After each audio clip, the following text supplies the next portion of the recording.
Limited government with checks and balances.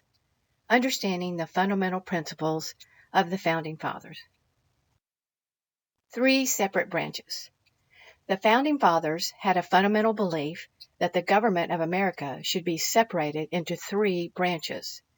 This principle came directly from the Bible in Isaiah 33:22. For the Lord is our judge. The Lord is our lawgiver. The Lord is our king. He will save us. That's from the King James Version of the Bible.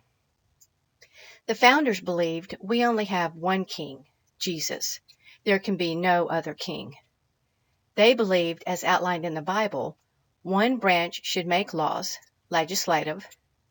One branch should judge crimes and perform judicial review, judicial, and one branch should execute policies, the executive. Checks and balances needed. The Founding Fathers had a fundamental belief that the government of America should have a system of checks and balances to prevent the abuse of power by the different branches of government.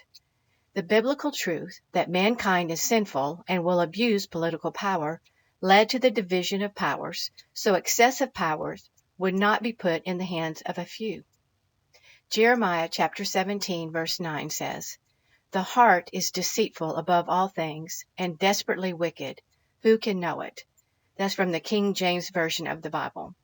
In Genesis chapter 6 verse 5 it says, "And God saw that the wickedness of man was great in the earth, and that every imagination of the thoughts of his heart was only evil continually." That's from the King James Version of the Bible.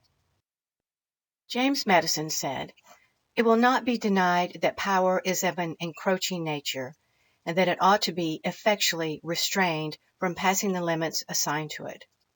He also said, "The accumulation of all powers, legislative, executive, and judiciary, in the same hands, whether of one, of few, or many, and whether hereditary, self-appointed, or elective, may justly be pronounced the very definition of tyranny." Limited and defined. The Founding Fathers had a fundamental belief that only limited and carefully defined powers should be delegated to government, all others being retained by the people. In the U.S. Constitution Bill of Rights, Amendment 10, it says, "The powers not delegated to the United States by the Constitution, nor prohibited by it to the states, are reserved to the states, respectively, or to the people." Notice that powers were delegated, and it was through the Constitution that they were delegated, and that powers were reserved. Reserved means held back. They were reserved to the states and to the people. Powers are delegated. Powers are delegated to government. Who has the power initially and who is doing the delegating? We, the people. The Constitution lays out specific written delegated powers, which are their abilities. You can also think of it as permissions to government. If it is not written, they do not have the ability or permission from we, the people.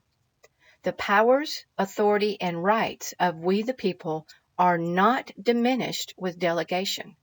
Delegating only gives permission to share in one of our owned inherent rights. Delegated means sent with a trust or commission to act for another. That's from Noah Webster's 1828 dictionary. Self-government. The Founding Fathers had a fundamental belief that strong local self-government is the keystone to preserving human freedom. They believed that power should be distributed widely to prevent tyranny, the best being each individual governing themselves. In Romans chapter 14, verse 12, it says, "So then every one of us shall give account of himself to God." That's King James Version of the Bible. Thomas Jefferson said, "The way to have good and safe government is not to trust it all to one, but to divide it among the many, distributing to everyone exactly the functions he is competent to.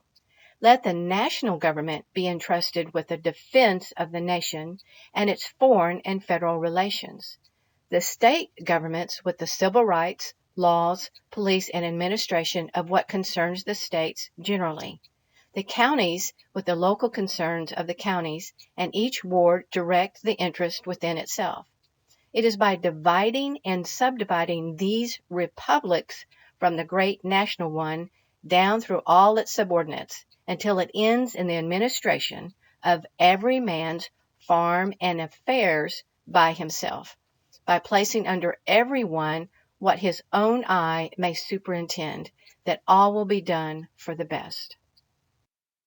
In summary, the Founding Fathers' fundamental beliefs included separation of powers with 3 branches of government so excessive power would not be put in the hands of a few. Government only has limited and carefully defined powers. Government starts with the individual, then to the county, city, state, and lastly, federal. Thank you for watching. Please share this video with others. Click the like, subscribe, and if you want to be notified of future videos, click the bell as well. Thank you. God bless.